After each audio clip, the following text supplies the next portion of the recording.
महाराष्ट्र के अमरावती में बीती रात एक बड़ा हादसा हो गया। यहां पर एक सरकारी महिला अस्पताल में लगभग 3 बजे के आसपास आग लग गई और आग लगने की वजह से 3 नवजात शिशुओं की जान चली गई है। आपको बता दें कि ये आग एनआईसीयू में लगी और जहां पर बच्चों को रखा गया था और जैसे ही आग लगी उसके बाद अफरा तफरी मच गए। बाकी बच्चों को निकाल लिया गया लेकिन 3 बच्चों की जान चली गई है, ऐसी जानकारी सामने आई है।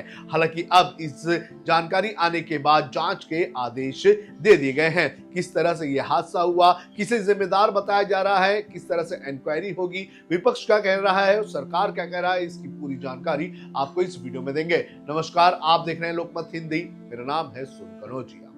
ये तस्वीरें आप देख रहे हैं, ये तस्वीरें हैं महाराष्ट्र के अमरावती के उसी महिला सरकारी अस्पताल की, जहां की एनआईसीयू में बीती रात आग लग गई। जो जानकारी सामने आई है उस जानकारी के अनुसार ये आग लगभग 3:30 बजे के आसपास एक ऑक्सीजन सप्लाई करने वाले इक्विपमेंट में लगी थी और जैसे ही ये आग लगी उसके बाद ये आग जो है वो पूरे के पूरे वार्ड में फैल गई। उसके बाद यहाँ पर जो महिलाएं थी, जो नर्सें थी, वहां पर अफरा तफरी मच गई और जो बच्चे थे उन्हें जो है इंक्यूबेटर से निकालने का काम शुरू किया, लेकिन 3 बच्चों की मौत हो गई।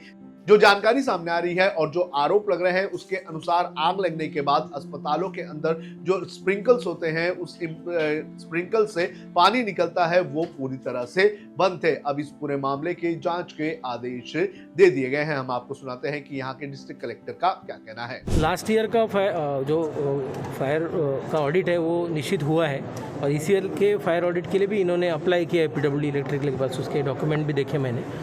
तो फायर ऑडिट हुआ नहीं है ऐसी बात नहीं है, फायर ऑडिट मतलब रेगुलरली करते आ रहे हो।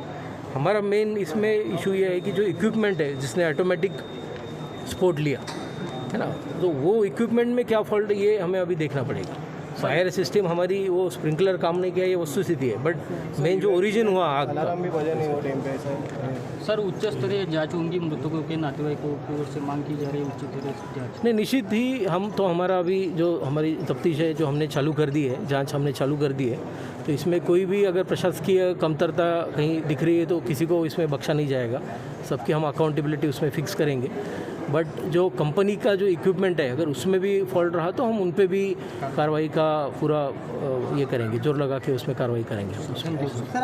नहीं, क्या है ये एनआईसीयू में क्या रहता है कि ये थोड़ा प्राइवेट टाइप का सेटअप रहता है जिसमें माताएं स्तनपान करती है, फीडिंग रहता है, तो एनआईसीयू में हम सीसीटीवी नहीं लगाते हैं। अमरावती नवनीत कौर राणा का इलाका आता है और इस हादसे के बाद नवनीत कौर राणा भी यहां पहुंची और उन्होंने ये विश्वास दिलाया है कि जो भी दोषी होगा उसके खिलाफ कड़ी से कड़ी कार्रवाई की जाएगी। अगर आग लगती भी है तो उसकी जो व्यवस्था रहती है, स्प्रिंकलर चालू होना चाहिए था इमीडिएट, और ऊपर से वेंटिलेटर ब्लास्ट होता है जब भी, तो ये क्यों कैसे हुआ अभी तो ये टेक्निकली जब भी इंक्वायरी होंगी तो उसमें पता लगेगा और कोई दोषी आया, दोषी मिला तो उसको छोड़ा नहीं जाएगा, इतना पक्का है। क्योंकि एक माँ के नाते मैं ये बोल सकती हूँ कि 9 महीने गर्भ में रखने के बाद अगर बच्चे के साथ में ऐसी दुर्घटना होती है तो उस माँ को और उस परिवार को पता है कि उसका क्या दुख क्या होता है करके। दुर्घटना मुआवजा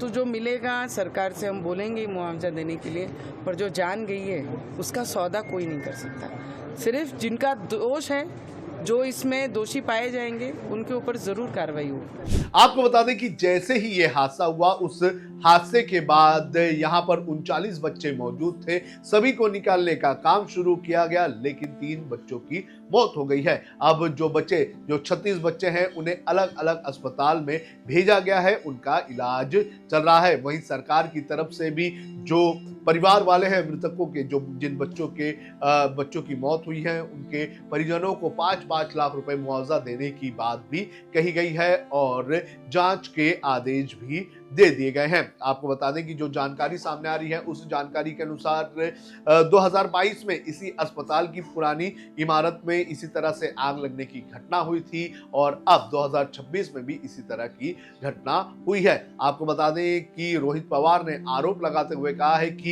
कुछ सालों पहले भंडारा में भी इसी तरह का हादसा हुआ था। उस वक्त एक कमेटी बनाई गई थी, कमेटी को कहा गया था कि जो अस्पताल है इस तरह के उनमें क्या इंतजाम किए जाते हैं, उन सारी चीजों की इन्वेस्टिगेशन करें और क्या क्या बदलाव करने चाहिए उसके बारे में सरकार को बताएं। हालांकि वो रिपोर्ट आ गई है, रिपोर्ट आने के बाद अभी तक कोई भी काम नहीं किया गया है। सुनिए क्या कहना है रोहित पवार का। 3 बच्चों का, गरीब बच्चों का वहाँ पे मृत्यु हुआ। उसके साथ 2021 में जब ऐसे ही भंडारा में एक एक्सीडेंट हुआ था, उसमें 10 बच्चों का मृत्यु हुआ था। उसके लिए एक स्पेशल कमेटी वहाँ पे की गई थी। उसका रिपोर्ट सरकार के पास है, लेकिन अनफॉर्चुनेटली सरकार ने उसके बारे में कोई भी एक्ट नहीं किया।